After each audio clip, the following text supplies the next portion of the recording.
আসসালামু আলাইকুম প্রিয় শিক্ষার্থীবৃন্দ। এখন আমরা দেখব ভাইরাসজনিত রোগ, যেটি বোটানির চতুর্থ অধ্যায়ের ভেতরে একটি গুরুত্বপূর্ণ টপিক। তো কথা না বাড়িয়ে শুরু করা যাক। বিসমিল্লাহির রহমানির রহিম।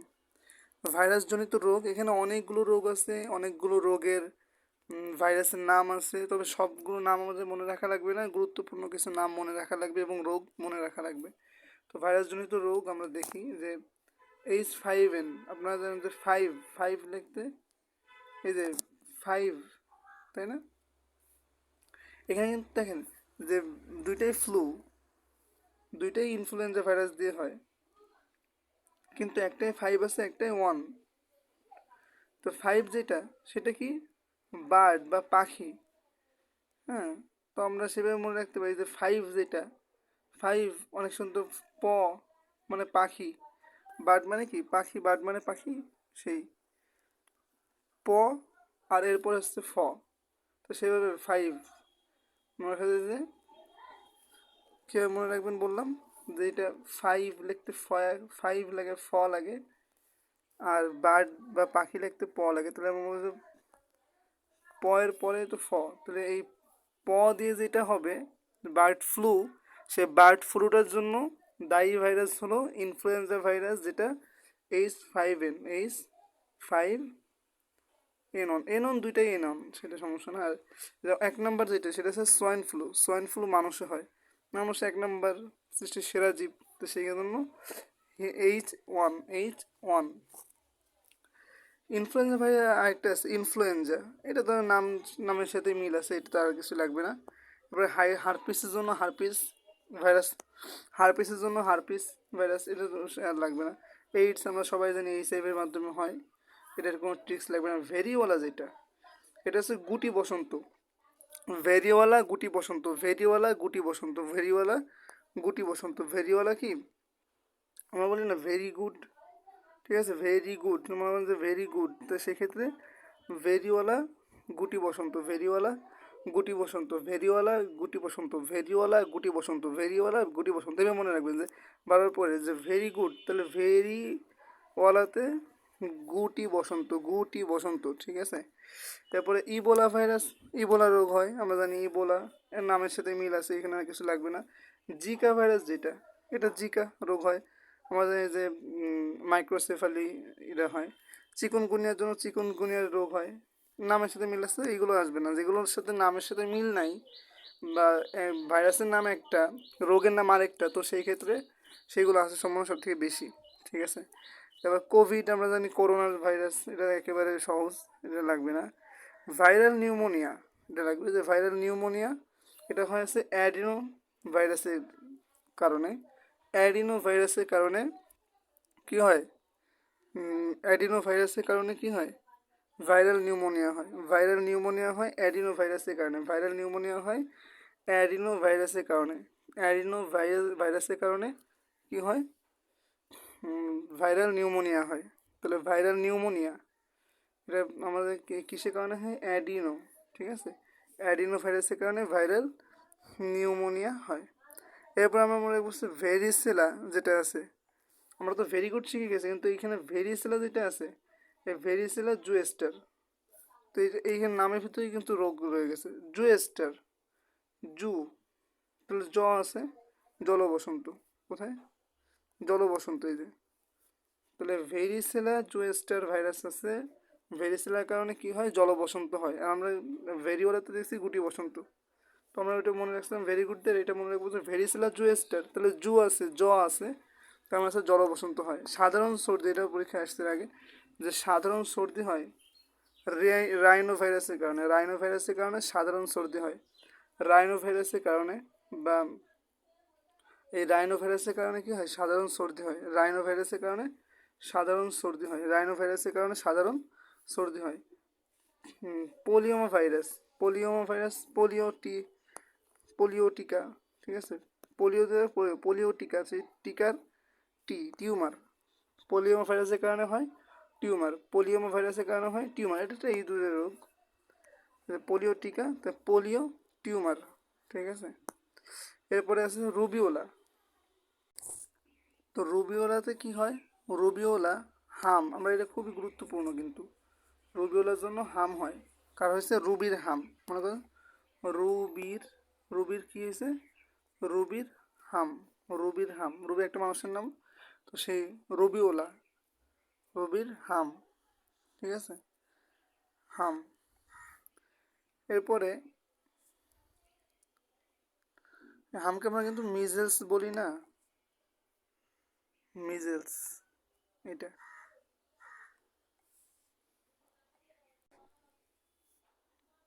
তো হামই হলো মিজেলস। আর আমরা জানি যে মিজেলসের ক্ষেত্রে আমরা যে সময়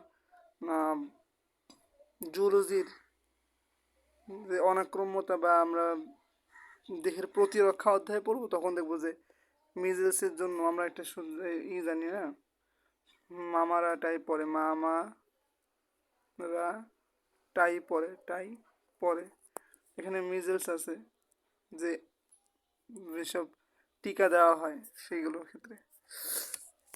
তো ঠিক আছে, আমরা সামনে আগে, এখানে আছে পোলিও, পোলিও ভাইরাসের জন্য পোলিও, এটা সহজ, এটা লাগবে না। র্যাবিস, র্যাবিস যে কুকুরে, ইঁদুরে, বাদুরে কামড় দিলে বা বিড়ালে কামড় দিলে যে র্যাবিস ভাইরাস, এটা কি জলাতঙ্ক। র্যাবিস হলো জলাতঙ্ক, এটা সবাই তো মোটামুটি আমার জানা আছে যে র্যাবিস টিকা দিতে হয়, তো সেক্ষেত্রে জলাতঙ্ক এটা।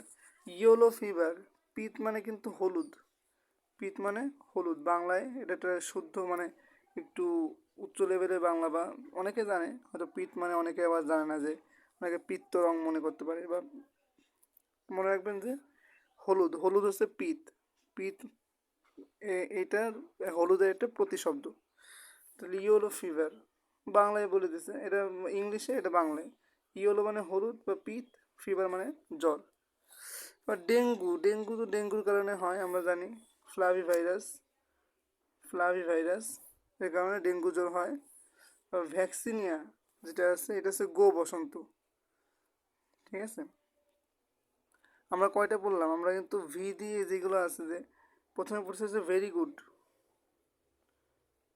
তাহলে গুটি বসন্ত, আর এটা জল বসন্ত, সেটা আমরা পড়ছি যে ভ্যাকসিনিয়া, কি পড়ছি ভ্যাকসিনিয়া জুয়েস্টার, ভ্যাকসিনিয়া জুয়েস্টার, তাহলে এখানে জু ছিল, সেই জু দিয়ে আমরা মনে রাখছিলাম জল বসন্ত।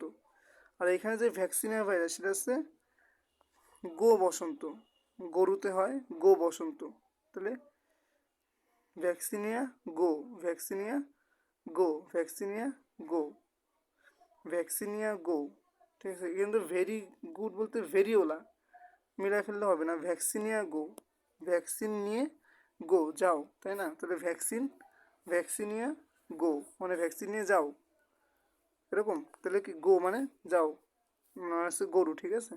তাহলে হলো যে ভ্যাকসিনিয়া গো বসন্ত বা গরুতে হয়। ফুট অ্যান্ড মাউথ ভাইরাস, আমরা দেখছি যে গবাদি পশুতে হয়, ফুট অ্যান্ড মাউথ ডিজিজ নাম থেকেই বোঝা যাচ্ছে। মানবদেহে ক্যান্সার সৃষ্টিকারী কিছু ভাইরাস, এখানে খুবই গুরুত্বপূর্ণ আছে অ্যানোজেনিটাল, এটা অনেকবার খুবই গুরুত্বপূর্ণ। আর একটা হচ্ছে ক্যাপোসি সার্কোমা, ঠিক আছে। এই দুইটা খুবই গুরুত্বপূর্ণ, এই দুইটা বেশি মনে রাখা লাগবে, আরগুলো মনে না রাখলেও চলবে, তবে এই দুইটা মনে রাখা লাগবে অবশ্যই। কীভাবে মনে রাখবো, হারপিস, ঠিক আছে, এটা আছে না রেফ, হারপিস লিখতে গেলে হারপিস, বা আমরা এভাবে মনে রাখি হার ক্যাপ, কার ক্যাপ, হার মানে একটা মেয়ে, মানে তার হার ক্যাপ, তা হারতে মনে রাখা হচ্ছে হারপিস, আর ক্যাপতে মনে রাখা হচ্ছে ক্যাপোসি। তাহলে হারপিস সিমপ্লেক্স দ্বারা কি হয়, ক্যাপোসি সার্কোমা, ক্যাপোসি সার্কোমা, হার ক্যাপ, কীভাবে মনে রাখবো বললাম, হার আর আছে ক্যাপ, তাহলে হার ক্যাপ। এরপরে একটা বলছে প্যাপিলোমা, পিপল, অ্যানোজেনিটাল ক্যান্সার বা জননাঙ্গের ক্যান্সার, তাইলে প্যাপিলোমা ভাইরাস দ্বারা জননাঙ্গের ক্যান্সার হয়, এটা গুরুত্বপূর্ণ, এটা মনে রাখতে হবে। প্যাপিলোমা ভাইরাস দ্বারা অ্যানোজেনিটাল ক্যান্সার, প্যাপিলোমা ভাইরাস দ্বারা অ্যানোজেনিটাল ক্যান্সার হয়, প্যাপিলোমা ভাইরাস দ্বারা অ্যানোজেনিটাল ক্যান্সার হয়। আর লিউকেমিয়ার জন্য লিউকেমিয়া তো লিম্ফোসাইট কমে গেল, তো সেখানে টি লিম্ফোসাইট যেটা আছে, টি লিম্ফোসাইট, এই টি লিম্ফোসাইট ভাইরাসের কারণে লিউকেমিয়া হয়। তো টি লিম্ফোসাইটের কারণে কি হয়? লিউকেমিয়া হয়। টি লিম্ফোসাইট ভাইরাসের দ্বারা লিম্ফোট্রফিক, দুঃখিত, টি লিম্ফোট্রফিক ভাইরাসের কারণে লিউকেমিয়া রোগ হয়। উদ্ভিদ দেহে ভাইরাস, এগুলো আমাদের হাসাসের বইতেও সুন্দরভাবে দেওয়া আছে, এখানেও দেওয়া আছে। এইগুলো খুবই গুরুত্বপূর্ণ, এখান থেকে আসে। আমরা এর আগে দেখছিলাম যে এই পিআরএসবি কিন্তু খুবই গুরুত্বপূর্ণ। পিআরএসবি যেটা, এটা খুবই গুরুত্বপূর্ণ। এটা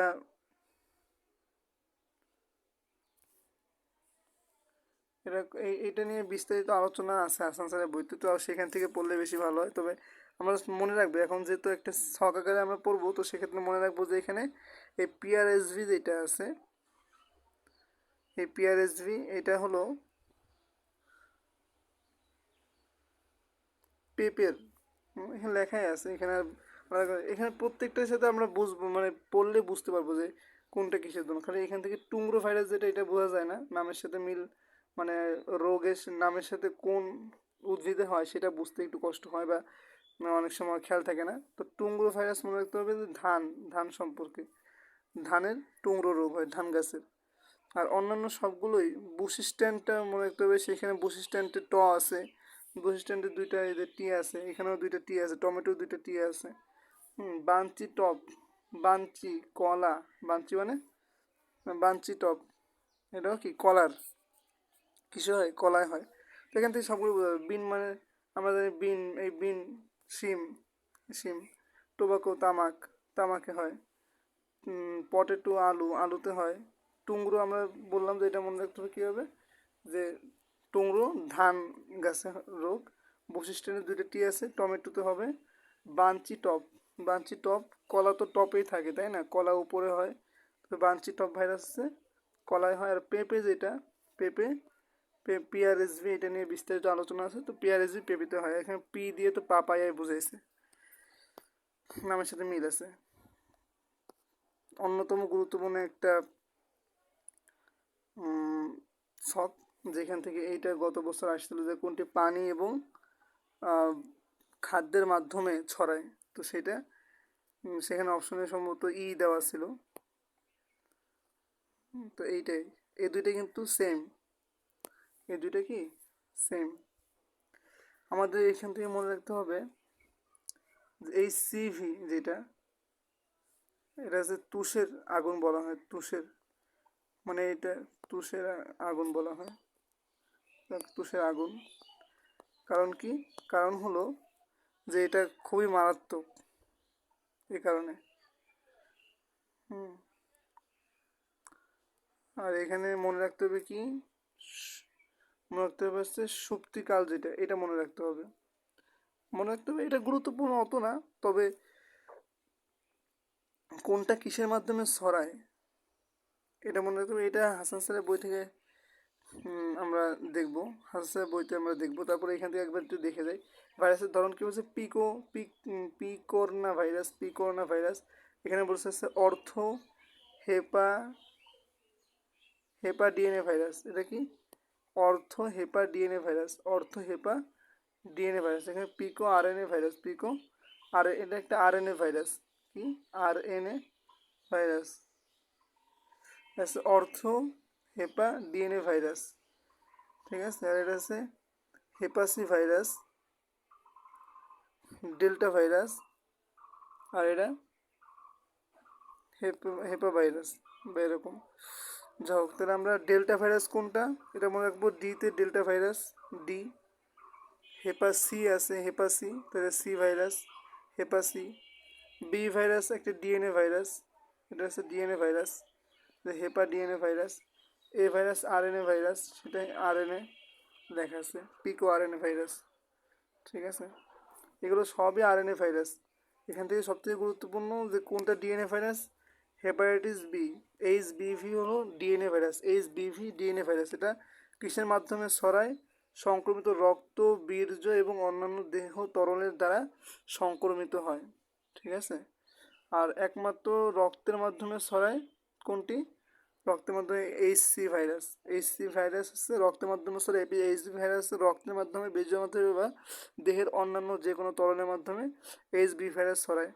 পানি ও খাদ্যের মাধ্যমে ছড়ায় এইচএ ভাইরাস, এইচই ভাইরাস। বাকি থাকলো ডি, সে কী করে? সে কেবল এইচবি ভাইরাস আক্রান্ত ব্যক্তিতে সংক্রমণ করতে পারে। ঠিক আছে, এই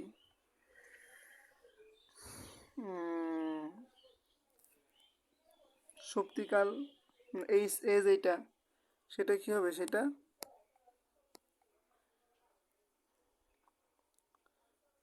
কম, সব থেকে কয়দিন? 20 থেকে 40 দিন, 20 থেকে 40 দিন, মানে 20 দিন। এখানে 20 দিন, আর এখানে 45 থেকে 160 দিন। এটা তো স্পেশাল, এটা কিন্তু খুবই গুরুত্বপূর্ণ। এইটা আর হচ্ছে এইচসি ভাইরাস, এই দুইটা।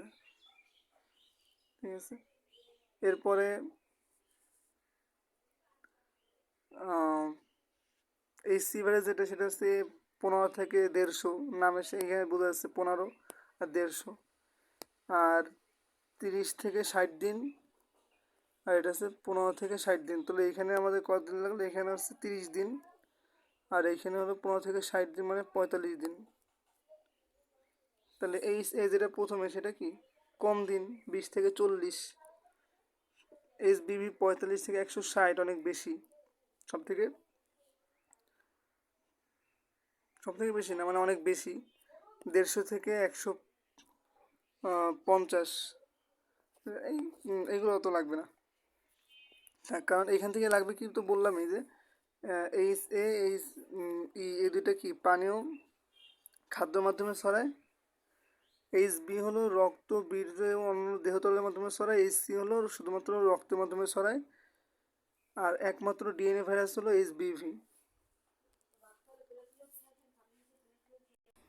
ভাইরাস ও ব্যাকটেরিয়ার মধ্যে যে পার্থক্য, গুরুত্বপূর্ণ পার্থক্য মনে রাখতে হবে, ভাইরাস আদিকোষী, আদি প্রকৃতির নিউক্লিয়াস বিদ্যমান থাকে।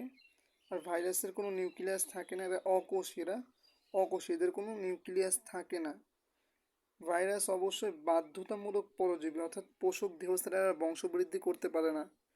ভাইরাসে কিন্তু এপিক্যাল কমপ্লেক্স থাকে। কি থাকে? এপিক্যাল কমপ্লেক্স থাকে। এপিক্যাল এপিক্যাল কমপ্লেক্স থাকে, যার মাধ্যমে সে পোষক দেহের সাথে কি হয়? যুক্ত হতে পারে।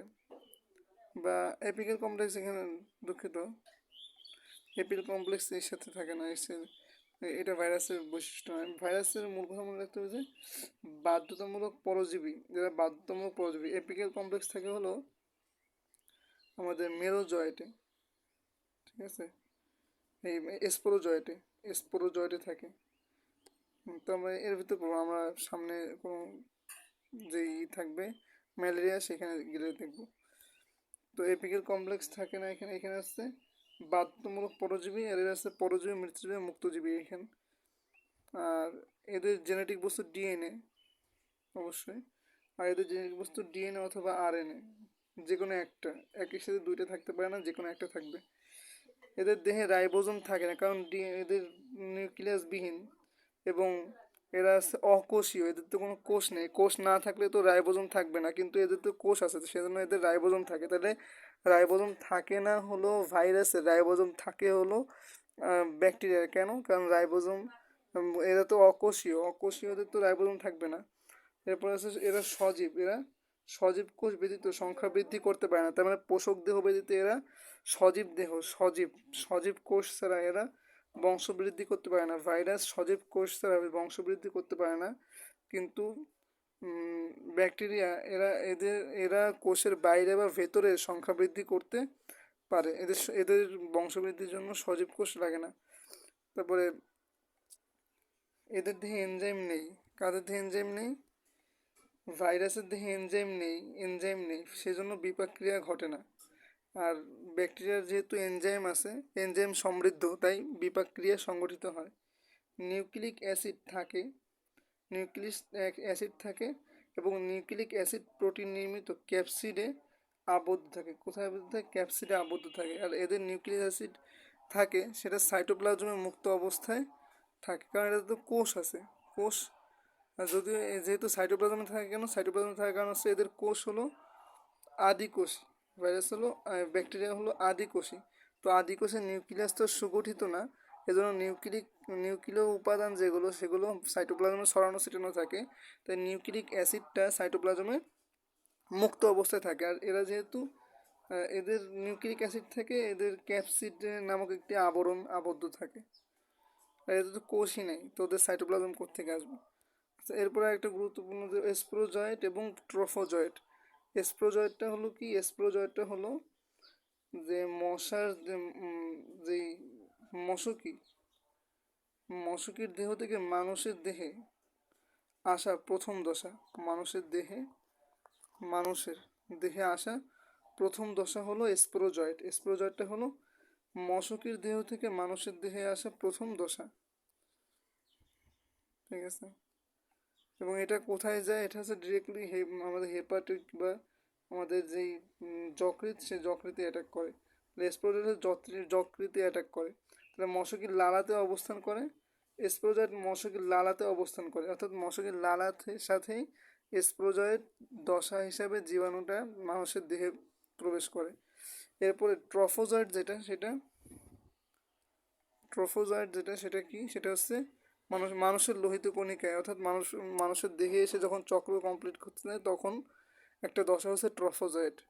তো ট্রফোজয়েট হচ্ছে মানুষের লোহিত কণিকায় অবস্থান করে, আর স্প্রোজয়েটটা হলো লালায় অবস্থান করে, মশকির লালায় অবস্থান করে। আর এটা হচ্ছে ট্রফোজয়েটটা হলো মানুষের লোহিত কণিকায় অবস্থান করে। স্প্রোজয়েট অতি ক্ষুদ্র বা কোনো কাছ থেকে আকৃতি লাগবে না। ট্রফোজয়েটটা লাগবে যে অ্যামিবয়েড ধরনের।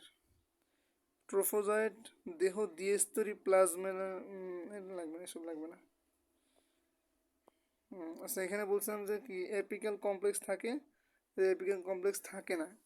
তো এই ট্রফোজয়েটের এপিক্যাল কমপ্লেক্স থাকে না। কেন থাকে না? কারণ হচ্ছে এদের তো আর মানুষের দেহে বা কোনো পোষক দেশে সংযুক্ত হতে হবে না, এরা তো অলরেডি ভিতরে রয়েছেই মানুষের দেহে, মানুষের লোহিত কণিকায় এরা থাকে, মানুষের আরবিসিতে এরা তো অলরেডি আছে। তো এদের অ্যাপিক্যাল কমপ্লেক্স কেন লাগবে? কিন্তু এদের তো অ্যাপিক্যাল কমপ্লেক্স লাগবে, কারণ মানুষ পোষক দেহে সংযুক্ত হতে হবে। তো সেক্ষেত্রে পোষক দেহে যখন এরা আসে, এরা যেই মশকির লালার সাথে এরা মানুষের দেহে প্রবেশ করে। এদের সাইটোপ্লাজম, মাইটোকন্ড্রিয়া, খাদ্য এসব লাগবে না, এটা লাগবে না। মশকির লালার সাথে মানবদেহে প্রবেশ করে যকৃৎ কোষকে ভক্ষণ করে, তাহলে যকৃতে অ্যাটাক করে। আর এরা হচ্ছে লোহিত কণিকাকে ভক্ষণ করে। তাহলে যকৃতে অ্যাটাক করে কে? স্প্রোজয়েট যকৃতে অ্যাটাক করে, অর্থাৎ আমাদের লিভারকে অ্যাটাক করে, লিভারে কোষকে ভক্ষণ করে এবং ধ্বংস করে। আর মানবদেহের লোহিত কণিকায় ভক্ষণ করে, সেগুলো হচ্ছে ট্রফোজয়েট। এখান থেকে আমাদের লাগবে হলো এই সাইজগ্নি, যেটা অযৌন চক্র বা সাইজগ্নি। এটা ইম্পর্টেন্ট, কারণ এটা মানুষের দেহে, মানুষের যকৃতে ও লোহিত কণিকায় সংঘটিত হয়। এর কারণে কাঁপুনি, পোষক দেহে কাঁপুনি সহ জ্বর আসে। এখানে সময়কাল হলো। তো এখান থেকে মনে রাখতে হবে যে ক্রিপ্টোজয়েট মানে বিভিন্ন দশা, সাইজন্ট, মেরোজয়েট, ট্রোফোজয়েট, সিগনেট রিং ইত্যাদি মধ্যবর্ত দশা থাকে। তো ওই যে চক্রটা আছে ওইটা পড়তে হবে। নিউক্লিয়াস হ্যাপ্লয়েড বা এন প্রকৃতির, চক্রের পুনরাবৃত্তি ঘটে। আর পোষক থেকে কাপুরুষে জ্বর আসে, রক্তশূন্যতা দেখা দেয়। তো এখান থেকে গুরুত্বপূর্ণ যে কয়টা পয়েন্ট বললাম, যে মানুষের যকৃৎ এবং লোহিত কণিকায় সংগঠিত হয়, পোষক দেহে কাঁপুনি সহ জ্বর আসে, রক্তশূন্যতা দেখা দেয়, নিউক্লিয়াস হ্যাপ্লয়েড। আর সময়কাল 10 থেকে 12 দিন। আর স্পোরোগনি যেটা, সেটা থেকে মনে রাখতে হবে যে স্ত্রী মশার ক্রপের লুমেন এবং বহিঃপ্রাচীরে সংগঠিত হয়। এটাই, আর কিছু লাগবে না। সুপ্তিকাল বা ইনকিউবেশন পিরিয়ড যেটা, সেখানে বলা হয়েছে যে মানবদেহে ম্যালেরিয়া পরজীবীর প্রবেশের সাথে সাথে রোগের লক্ষণ প্রকাশ পায় না। পরজীবী মানুষের যকৃৎ কোষে ও লোহিত কণিকায় সাইজগ্নি প্রক্রিয়ায় সংখ্যা বৃদ্ধি ঘটায়। গবেষণায় দেখা গেছে মানুষের প্রতি ঘন মিলিলিটার রক্তরসে যদি 40 থেকে 50টি মেরোজয়েট দশার জীবাণু বিদ্যমান থাকে তখন ম্যালেরিয়া রোগের লক্ষণসমূহ প্রথম প্রকাশ পায়। তাহলে এখান থেকে ইম্পর্টেন্ট কি, যে প্রতি ঘন মিলিলিটারে যদি 40 থেকে 50টি মেরোজয়েট দশার জীবাণু বিদ্যমান থাকে তবেই তখন কি হয়, রোগের লক্ষণসমূহ প্রথম প্রকাশ পায়। মানবদেহে ম্যালেরিয়া পরজীবীর স্পোরোজয়েট দ্বারা আক্রান্ত হওয়ার পর থেকে রোগের লক্ষণসমূহ প্রথম প্রকাশ পাওয়ার মধ্যবর্তী সময়কে আমরা রোগের সুপ্তিকাল বা সুপ্তাবস্থা বলি। মানে যতক্ষণ পর্যন্ত জীবাণুতে প্রবেশ করছে কিন্তু রোগের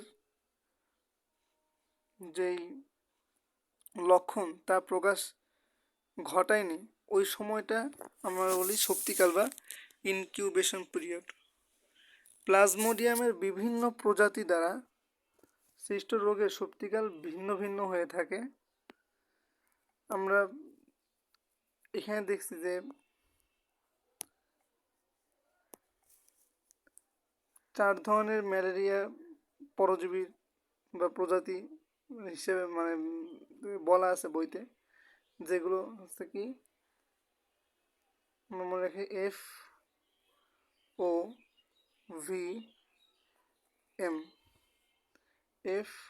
FOVM। তো আমরা এই বিষয়ে যেটা ম্যালেরিয়া পরজীবীর টোটাল ইম্পর্টেন্ট বিষয়গুলো নিয়ে আমরা একটা আলাদা পৃষ্ঠা নিই, সেখানে দেখাই। তো আমরা এখানে দেখি কি কি আছে আমাদের। আমার মনে রাখবো হচ্ছে প্রথমে আমরা রাখবো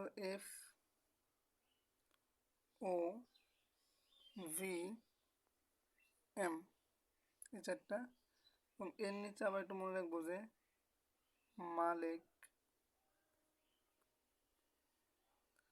মৃদুলের,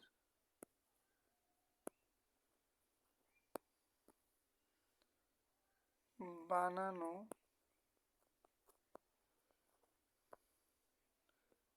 কেয়ারটেকার।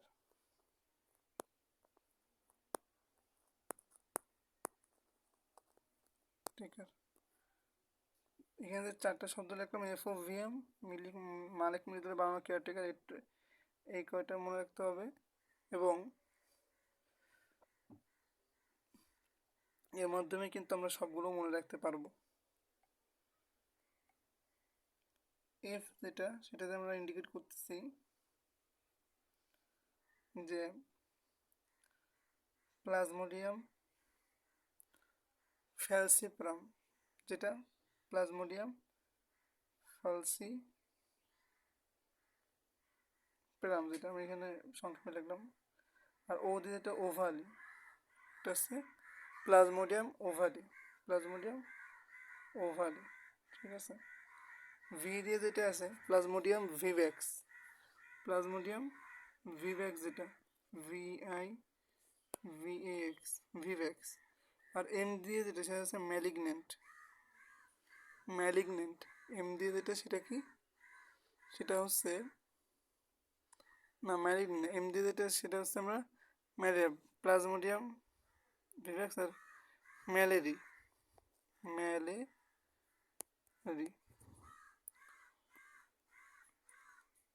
এবার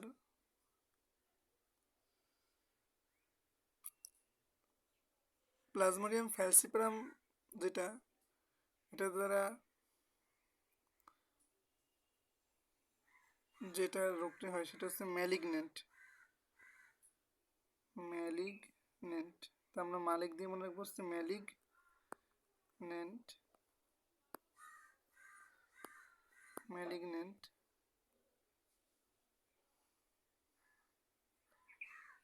মৃদুল দিয়ে আমরা মনে রাখবো হচ্ছে মৃদু টার্সিয়ান বা মাইল্ড বা মৃদু টার্সিয়ান।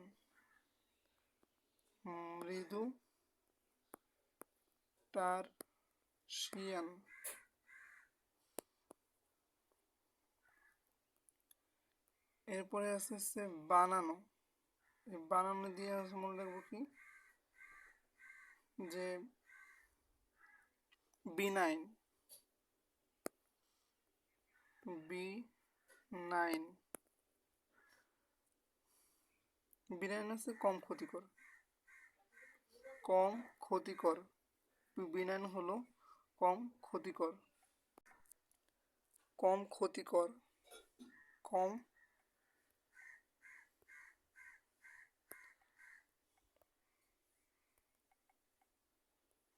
ক্ষতিকর।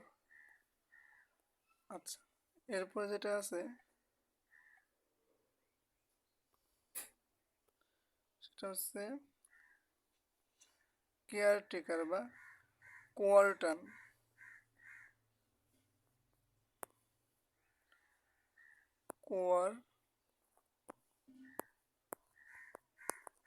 কোয়ার্টান, এটা হলো কোয়ার্টান।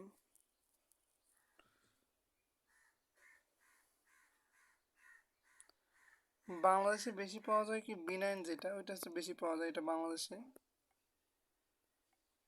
বাংলাদেশে বেশি, লিখে বিডিতে বেশি, বাংলাদেশে এটা বেশি। আর শক্তিকালগুলো মনে রাখা থাকবে যে প্রথমটা যেটা আছে, প্রথম যেটা আমি ভাগ ভাগ করে দিই, প্রথমটা এটা হচ্ছে প্রথম, এরপরে এটা হলো দ্বিতীয়টা, আমি নিচে লিখে দিই তাহলে হবে। প্রথমটা হচ্ছে 8, মানে শুরুর সংখ্যা 8, এরপরটা হচ্ছে 11, এরপরটা হচ্ছে 12, এরপরটা হচ্ছে 12, এরপরটা হচ্ছে 12, যেটা তাহলে 8 11 12 20, 8 11 12 18, 8 11 12 18, 8 11 12 18, 8 11 12 18, এমনি 8 11 12 18, তাহলে এটা হচ্ছে 18, এটা হলো 18, 8 11 12 18। তাহলে 8 যেটা, এটা আমরা ইংলিশ বাংলা মিলিয়ে গেছে, এটা মুছে 8, 8 11 12 18, 8 11 12 18। 8 যেটা 8 থেকে 15 দিন, 8 থেকে 15 দিন। 11 যেটা আছে সেটা হচ্ছে 11 থেকে 16 দিন, 11 থেকে 16 দিন সুপ্তিকাল। 12 যেটা 12 থেকে 20 দিন, B9 12 20, 12 20, 12 20, ব সবই আছে, বাংলাদেশে বেশি পাওয়া যায়। কম ক্ষতি করতে হলে সবই হচ্ছে 12 20। আর 11 যেটা সেটা কি, সেটা হচ্ছে মৃদু টার্সিয়ান। আর 8 যেটা সেটা হচ্ছে ফ্যালসিপারাম বা আমাদের ম্যালিগনেন্ট। ম্যালিগনেন্ট কিন্তু সব থেকে বেশি ক্যান্সার সৃষ্টি করে, ম্যালিগনেন্ট যেটা সেটা ক্যান্সার সৃষ্টি করে, ক্যান্সার সৃষ্টি করে ম্যালিগনেন্ট। তাহলে হচ্ছে আমাদের এখানে 18 থেকে 40, 18 যেটা সেটা শক্তিকাল কত, 18 থেকে 40, 18 থেকে 40, 18 থেকে 40, এটা কি, এটা হলো FOVM, যেহেতু ম্যালেরি, এটা হচ্ছে ম্যালেরি। আর 72 ঘন্টা পর পর হলো এরা কি করে, আমি এটা বলি যে কতক্ষণ পর পর এদের মানে চক্র ঘটে। তাহলে 8 থেকে 15 যেটা সেটা কি হয়, সেটা হলো আমাদের 6 থেকে 48 দিন পর পর হচ্ছে এটা ফ্যালসিপারাম যেটা সেটা 6 থেকে 8, আচ্ছা এটা লাগবে না, এই শক্তিকাল মনে রাখলে হবে, ঠিক আছে। তো আমরা ওইটাই দেখছিলাম যে প্লাজমিডিয়াম ভিভ্যাক্স যেটা সেটা হচ্ছে 12, আমার প্রথম হচ্ছে FOVM, এফে যেটা সেটা হচ্ছে 8, ওতে হলো 11 যেটা, আর ভি যেটা B9 সে 12, আর প্লাজমিডিয়াম ম্যালেরিয়া যেটা ম্যালেরিয়া হচ্ছে 18 থেকে 40। তো এই পর্যন্ত হচ্ছে আমাদের অণুজীব চ্যাপ্টার। তো আমরা সামনের ভিডিওতে দেখবো হলো ছত্রাক, শৈবাল ছত্রাক। তো এই পর্যন্ত ছিল আজকের ভিডিও। আসসালামু আলাইকুম রহমতুল্লাহ।